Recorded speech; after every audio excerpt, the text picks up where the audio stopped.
Saatnya kita ikuti Market Corner bersama Tommy Arno, praktisi bisnis online.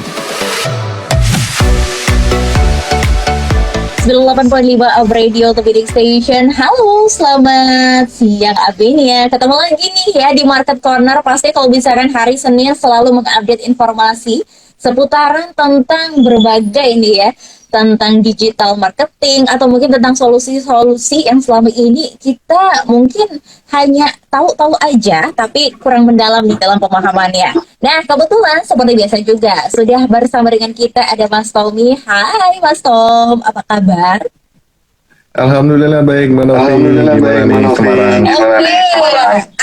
Semarang luar biasa. Lagi ini sih, seringnya sih lagi panas-panas ya terus nih Mas. Ya sama juga kalau sih, juga panas. Sama ya, tapi kalau berbicara tentang tema kita hari ini memang cukup menarik. Seni berjualan tanpa penolakan, apalagi kalau misalkan melihat tanggal, ini pas banget loh. 88 ya Mas, semua platform ini lagi promo-promo gila-gilaan. Aku nggak ngerasa sih kalau misalkan ini baru nge aja sebetulnya. Oh iya ya, kok pas banget ya tanggalnya tuh 88 kayak gitu. Ini yang paling membuat penasaran banyak orang pasti adalah berbagai promo-promo yang pastinya sudah disediakan untuk hari ini. Tapi gimana sih caranya supaya ketika kita berjualan itu tanpa ada namanya penolakan nih Mas? Silahkan. Jadi pengen kita jualan nggak ada yang nolak nih, yakin nih mau? Iya, kayak gitu sih kurang lebihnya ya. Nah, kalau kita mau akhirnya kita nanti jualan tanpa penolakan, yang pertama harus dialami adalah mau ditolak dulu. Nah, aneh gitu kan? Ya? Iya dong. Nggak mungkin lah, nggak ada semua yang sekarang tidak ditolak dulunya itu juga nggak ditolak gitu. Pasti sekarang tidak ditolak ya, pasti dulunya akan ditolak, pasti akan menerima atau mengalami proses itu gitu. Akhirnya dia akan tahu, akan paham. Oh, caranya supaya tidak ditolak begini ya, kan begitu. Jadi salah dulu, akhirnya bisa tahu apa yang benar, kan gitu kan. Semua pelajaran juga akan begitu, benar nggak? Iya. Benar. Jadi ada prosesnya. Jangan mau langsung untuk tidak ditolak oleh customer, tapi sebelumnya kita belum pernah mengalami yang namanya penolakan gitu ya Mas ya. Benar. Nah, makanya kita harus belajar dulu, ya kan? Karena ternyata nih, saya kan banyak juga coba untuk berjualan dengan produk-produk yang berbeda itemnya, berbeda jenisnya kayak gitu kan. Itu ternyata memang ada fase-fasenya gitu. Ada fase kita nggak ada yang respon, kemudian tahap naik lagi kedua tuh ada fase yang kita di PHP, jadi orang tuh cuma nanya terus gitu kan. Itu sebenarnya sudah penolakan kan, karena orang menghubungi kita tapi dia nggak beli-beli gitu. Terus akhirnya setelah kita semua mendapatkan sebuah pola gitu kan, akhirnya mereka mau beli. Nah, ternyata apa sih yang harus diamati di awal-awal itu target marketnya. Kita harus menjual atau menawarkan produk kita kepada orang yang membutuhkan. Jangan sembarang kita tawarkan produk kita gitu. Gak bisa sekarang itu memaksa-maksa orang, ayo kamu harus beli dong, ini produkku bagus. Dan yang bilang bagus kita sendiri. Ya iyalah yang kita jual.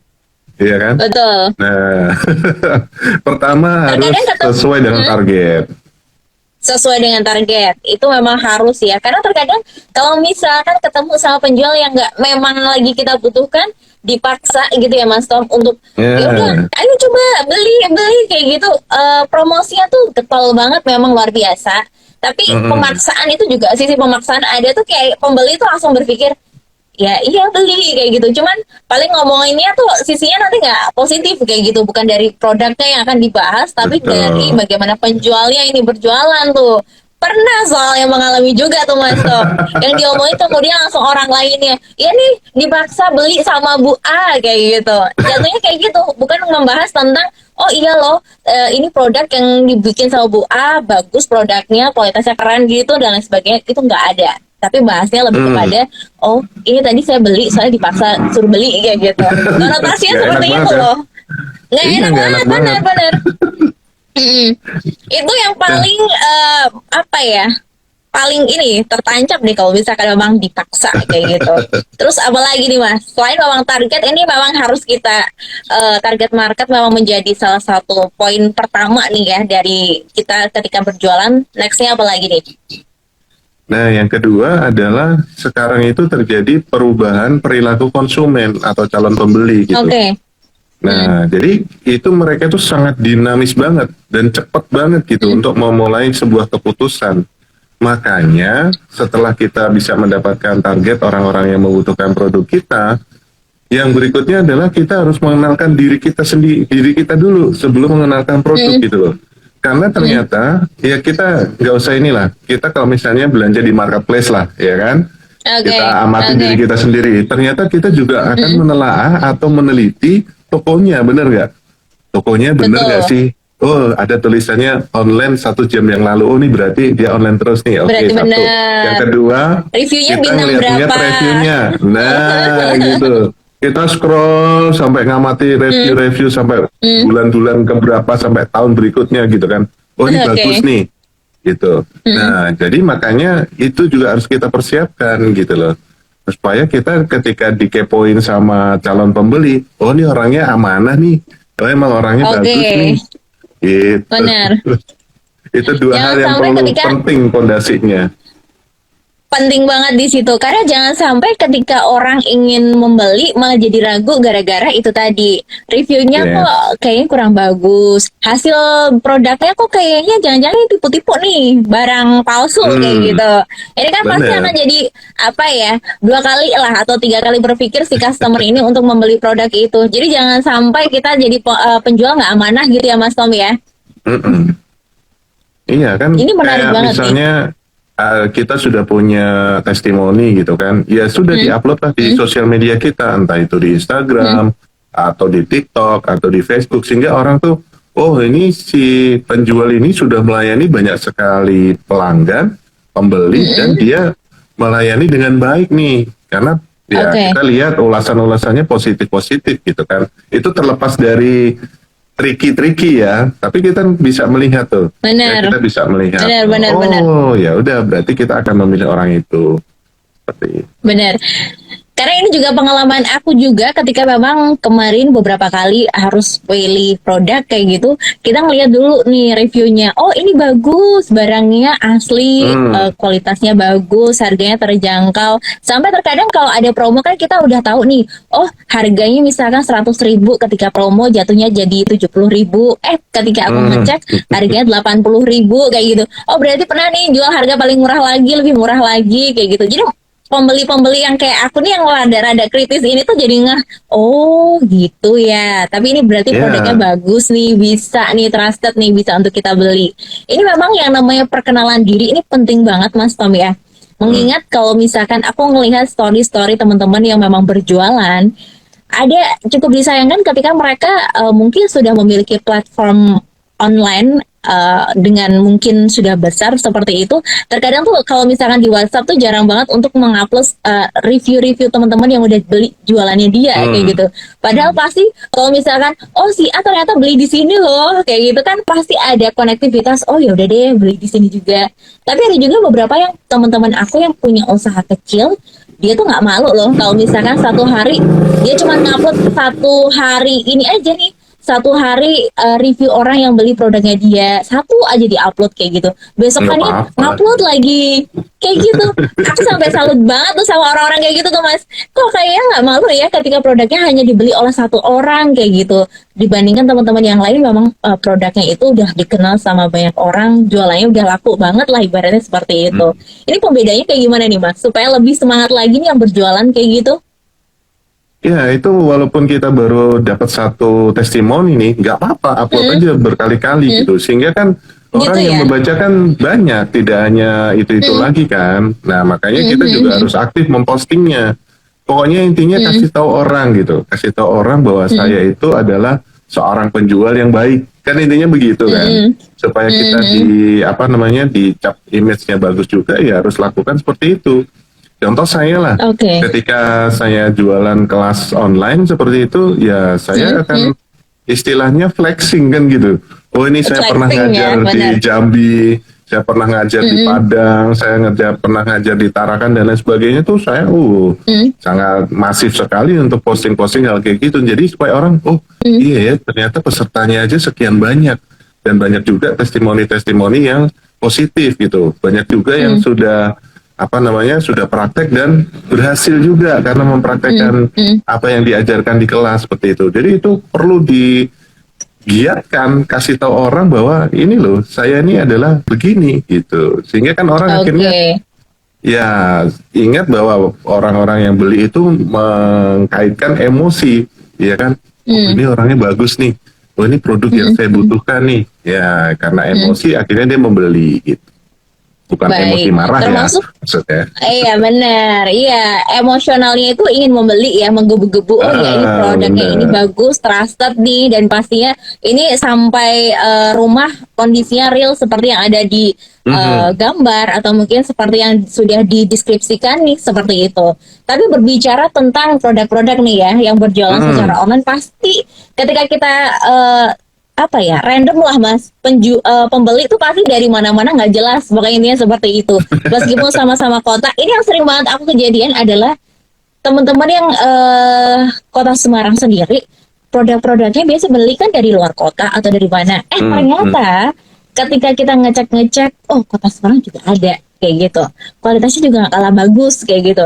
Yang itu pernah aku alami sendiri, dan ternyata ketika udah sama-sama saling satu kota nih, udah tukeran WhatsApp aja daripada online. Jadi ordernya tuh lebih enak misalkan pakai Gosan kah atau Grab, jadi biar lebih cepet kayak gitu daripada kita harus nunggu kurir yang 3 hari 2 hari kayak gitu. Itu juga menjadi pengalaman aku ketika melihat review dari produk-produk yang dia jual kayak gitu. Ini menarik banget, sampai aku kalau misalkan berpikir, oh iya ya kok bisa gitu ya, secara random ketemunya satu kota sendiri kayak gitu. Ya kalau di online pasti itu akan terjadi Mbak, ya kan? Cuman kalau di marketplace banyak juga orang ini kan yang jadi afiliatornya, jadi affiliate sama toko gitu kan kalau di marketplace. Sehingga kadang-kadang ketika kita cek, kita mau bikin mau pilih instan gitu kan, nggak bisa juga loh, kok ini tetap ada reguler. Oh berarti dia ngambil juga dari toko yang satunya lagi, jadi dia cuma jadi reseller aja, tidak stok dia, jadi dia masih dropship. Walaupun ada juga yang stok juga, menyediakan stok di rumahnya sehingga menggunakan Gosen atau apapun itu jadi cepat sebetulnya. Nah mudah-mudahan sih teman-teman juga belajar seperti itu, karena orang pembeli ini yaitu tadi perilakunya tuh sangat dinamis sekali. Seperti saya juga akan ngecek nih, misalnya saya mau beli sebuah soundbar gitu, atau speaker gitu kan, saya nyari dulu nih di Jogja, di seputaran kota tempat kita kan. Ketika saya sudah klik beli gitu, terus pilih pengiriman, loh kok dia pilihnya nggak ada yang instan ya, atau same day ya minimal kayak gitu. Ternyata kok reguler semua, oh berarti dia tidak stok nih kayak gitu. Nah kalau sudah seperti itu saya akan chat dulu sama dia, ya jangan sampai nanti pusat suppliernya itu malah stoknya lagi nggak ada juga gitu. Nah, jadi perlu kita sebagai pembeli juga harus jeli juga ya. Nah, itulah tentunya ketika kita informasikan bahwa ini dikirim dari Jakarta misalnya, walaupun saya buka tokonya tuh di Jogja, sebaiknya di deskripsinya tuh dikasih tahu gitu, sehingga itu akan mengurangi penolakan tadi. Karena orang kan saya butuh cepet nih, makanya saya butuh Gosen kan kirimnya di marketplace. Ya kok masih reguler ya, berarti 3 hari lagi atau 4 hari lagi baru nyampe. Butuhnya pada hari ini gitu kan. Nah itu kalau tidak kita tidak kita jelaskan di deskripsinya, ya sayang banget peluangnya itu gitu. Berarti ini perkenalkan dirinya ini sedetail mungkin ya Mas Tom ya. Jangan sampai orang udah menaruh kepercayaan yang luar biasa. Oh sama-sama nih kota Semarang, berarti hari ini juga langsung bisa nyampe, belum tentu. Kemudian jangan sampai image-nya juga nanti ketika udah sampai kok beberapa hari pembelinya jadi kapok kayak gitu. Kalau soalnya kan kalau misalkan sama-sama Semarang, pengennya sih harga lebih tinggi dikit nggak apa-apa, tapi 1 hari langsung sampai kayak gitu, daripada harus luar kota tapi butuh waktu beberapa saat dengan yang harga memang ya murah tapi kan perbandingannya tipis banget kayak gitu. Ini jangan sampai hal-hal seperti ini tuh terjadi ya dalam usaha-usaha yang memang sekarang ini lagi marak banget seperti itu. Terutama untuk di promo ini ya, 88 ini mungkin teman-teman adminnya juga mulai ngecek nih deskripsinya tuh lengkap nggak sih? Karena kalau misalkan itu tadi ya Mas, perubahan perilaku pembeli, ngelihat apa aja pengennya dibeli, apalagi kalau misalkan lagi momen kayak gini promo banyak-banyak banget kayak gitu kan ya, harga Rp1.000 aja kayak gitu ya di marketplace, udah deh klik aja dulu beli, padahal butuh nggak butuh penting nggak penting juga pokoknya dibeli aja dengan harga yang murah itu. Benar. Termasuk harus Oke. tahu audiensnya, Mbak. Dia itu jadi produk saya atau target produk saya itu cewek apa cowok? Karena kalau cewek udah pasti dia akan ngejar banget diskon, udah pasti. Kalau cowok nggak bakal mikir tentang diskon, berapa aja pasti dibeli. Jadi itu juga ada sebuah karakter yang harus kita ketahui juga, kita pelajari kan. Karena kalau saya itu nggak ngelihat diskonnya, justru saya ngelihat dari kualitasnya gitu kan. Kemudian dari pelayanannya. Kenapa saya harus diskon kalau emang harganya memang segitu, kenapa harus diskon gitu. Saya justru curiga nih. Ya kan, apalagi barang-barang elektronik. Ini barang yang harusnya harganya 100 kok cuma 75 atau 50 bahkan gitu. Wah ini pasti ada sesuatu yang salah gitu kan. Nah, jadi kalau ke cewek, kalau targetnya cewek, ya silakan aja umbar-umbar diskon dan lain sebagainya. Tapi kalau targetnya ke cowok, justru kalau menurut saya pribadi ya, saya akan menghindari yang namanya kasih diskon gitu loh. Justru kita kasih pelayanan yang prima. Karena ya cowok itu nggak mikir masalah diskon gitu. Orang saya punya duit, ngapain dikasih diskon gitu. Beda karakternya sama perempuan kan, bener ya? Bener. Jadi ini penjual pun juga harus paham nih ya situasi-situasi tertentu seperti sekarang ini. Mungkin perubahan perilaku ini cukup membuat kita harus berpikir 2 kali nih. Kalau misalkan mau target marketnya yang mana nih?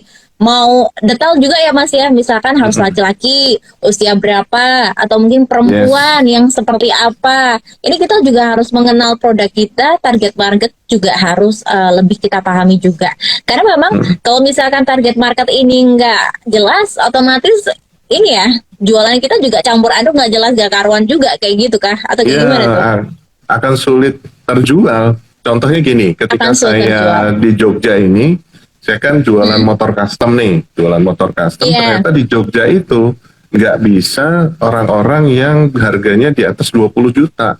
Nawarnya tuh 15, nawarnya 10 loh. Gila, ini harga 20 kok ditawarnya 15 kayak gitu kan. 15. Nah, akhirnya memang itu akan menjadi sebuah PR buat kita. Jadi sebelum kita menawarkan itu, ya itu tadi target market itu sangat penting ya, termasuk tadi kan mau gendernya, mau dia minatnya apa, kemudian dia punya penghasilan berapa gitu.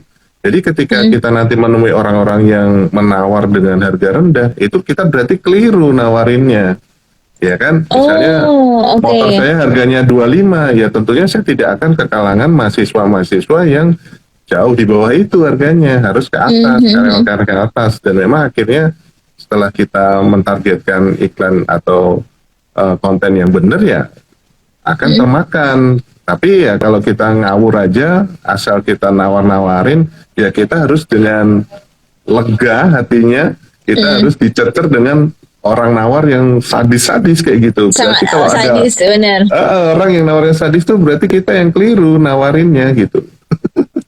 Baik, ini poin penting juga nih ya. Jadi ketika kita sebagai penjual ini harus benar-benar paham target market, itu salah satunya faktor itu ya Mas Tom ya. Ketika ada yang nawar, jangan sampai ini ya, kita juga sampai salah untuk menjelaskan si produk kita. Jatuh-jatuhnya lo boleh kan harga sekian gitu.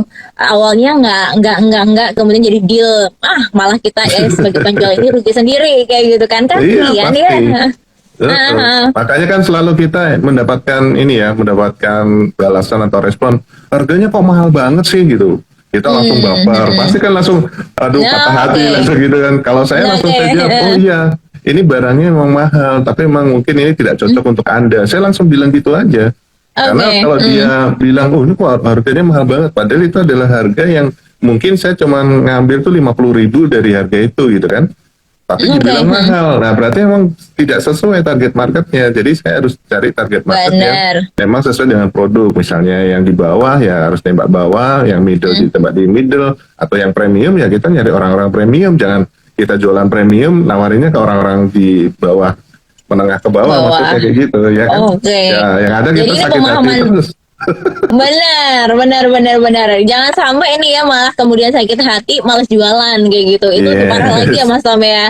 Jangan sampai. Jadi yang pasti adalah memang kita harus tahu target market supaya kita kenal nih. Oh, marketnya ini, posisinya ini. Jadi kita tahu jualannya itu enak kayak gitu dan tepat gitu sama orang-orang yang memang sesuai dengan target market kita. Mas, Mengurangi berbicara tentang penolakan. target market, ini dapat mengurangi penolakan, tentu saja pasti di situ. Karena kan kalau misalkan orang udah tahu, oh ini bisa kok buat beli kayak gitu, meskipun harga sekian kayak gitu. Nah, ini yang menarik adalah ketika orang ini sudah membeli, otomatis kan kita punya nih database-nya orang itu. Yes. Udah punya nih datanya nih. Ini data-data nih perlu nggak sih Mas sebetulnya? Kalau kita sih belajarnya dari kemarin-kemarinnya lagi gitu kan ya. Penting banget ini database ada kayak gitu. Apalagi ketika kita memang mungkin usaha A kurang berjalan dengan baik, tapi kayak target marketnya sama-sama, pindah lagi usaha B, bisa kali ya promosi kayak gitu. Ini juga bisa nggak sih?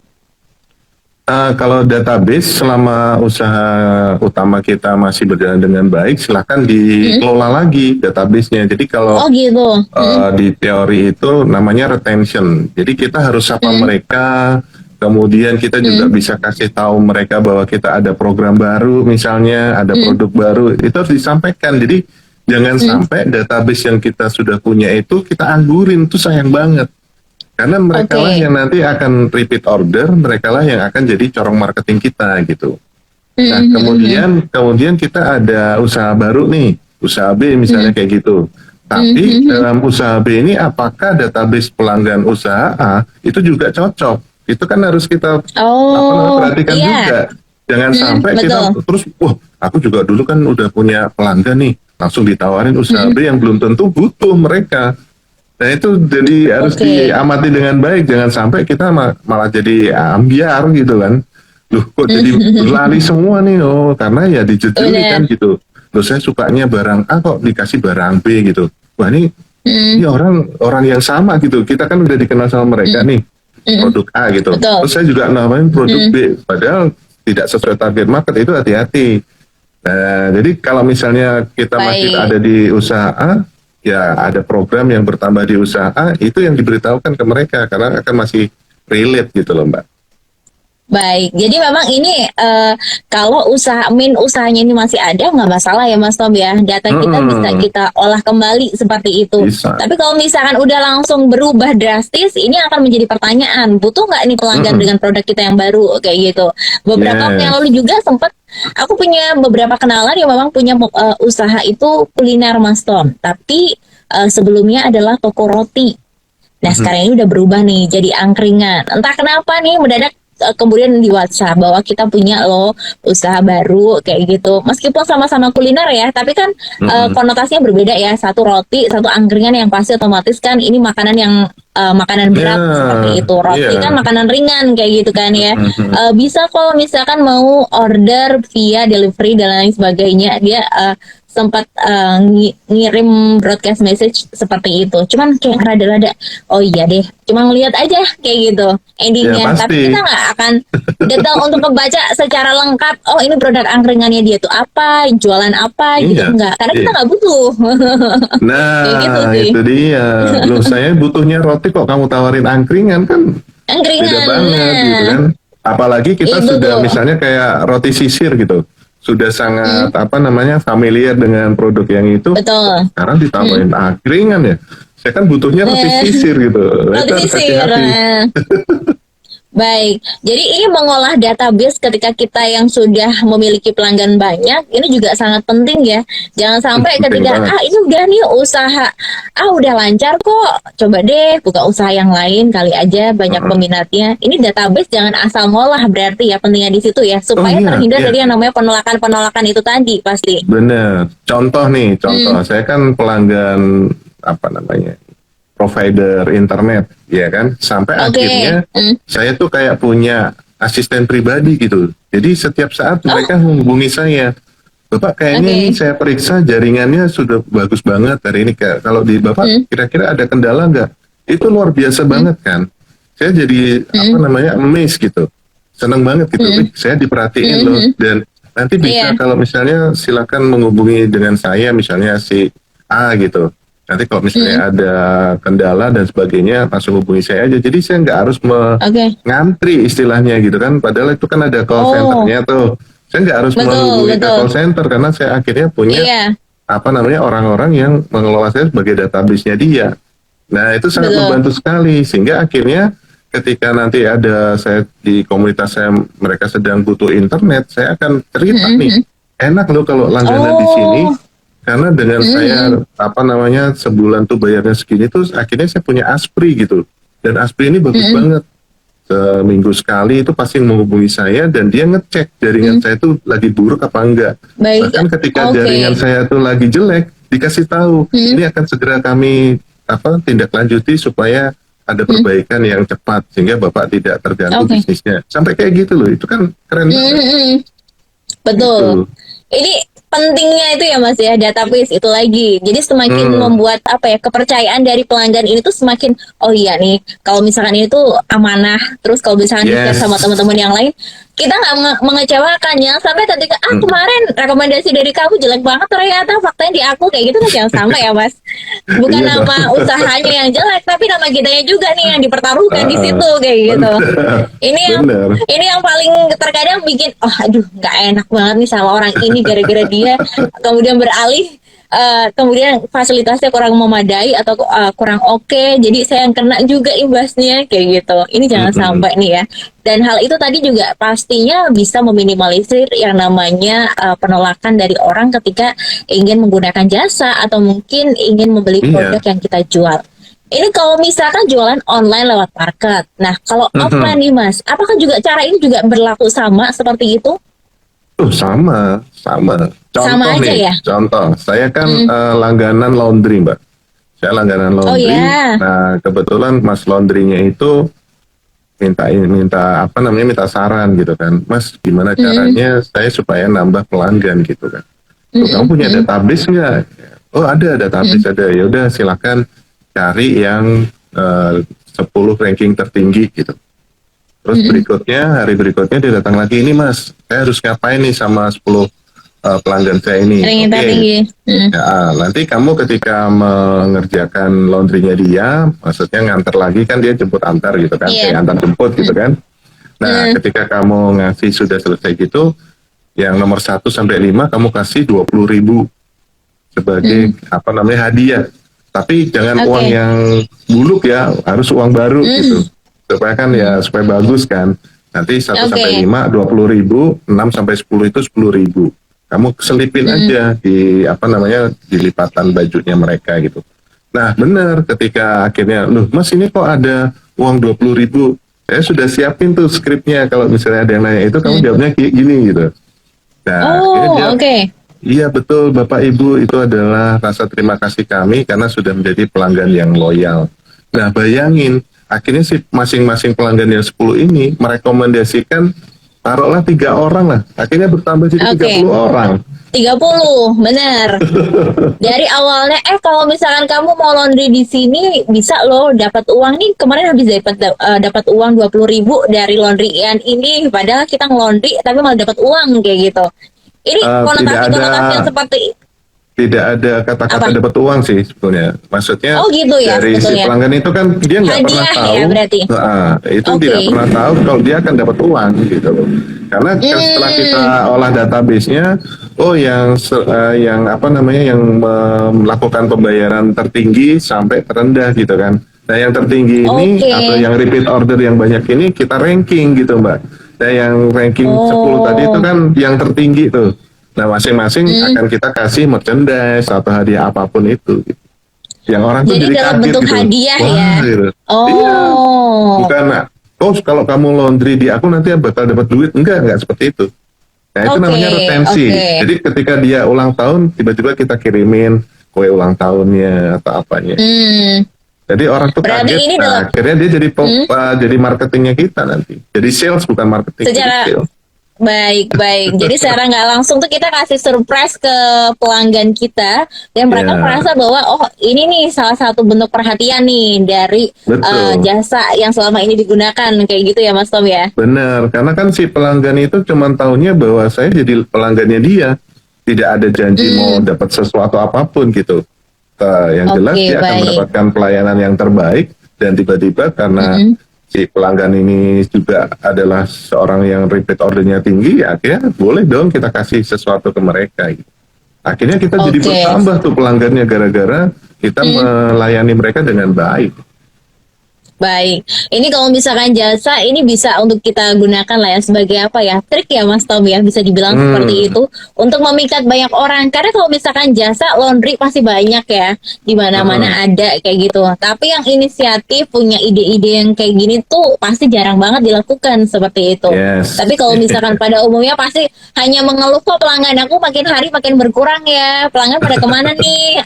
Atau apa yang perlu dievaluasi lagi nih kayak gitu. Tapi mereka belum memunculkan ide-ide kreatif supaya pelanggan ini betah, bahkan mungkin jadi salesnya kita nih, supaya teman-teman yang lain yang belum pernah mencoba bisa untuk laundry kah, atau mungkin menggunakan jasa yang memang kita tawarkan kayak gitu. Oke.